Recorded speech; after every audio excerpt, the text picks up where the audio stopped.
trenutak kad sam shvatila da nisam straight je bio jako scary trenutak i mislim da je meni bio najviše strašan taj trenutak da sama sebi to priznam, a malo manje da to priznam svojoj mami i nekim drugim članovima svoje obitelji. Jer iako nisam odgojena na nekakav homofoban način i nisam odgojena da mrzim ljude koji su drugačiji, svejedno sam okružena tim nekim razmišljanjima da su gej ljudi nisu normalni, oni su čudni, oni su drugačiji i znam kako se društvo ponaša prema LGBTQ osobama i u tom trenutku kad sam shvatila da sam ja možda jedna od njih,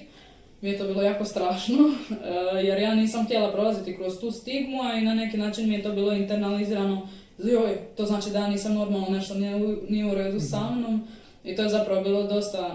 dosta strašno, ali hvala Bogu, tad je već bio internet around i na internetu nekako, kako sam čitala kroz neke forume, gledala YouTube video, sam zapravo vidjela da to uopće nije tako grozno i da zapravo ima jako puno ljudi koji su baš accepting i da je to zapravo jako lijep community u kojem ima jako puno podrške.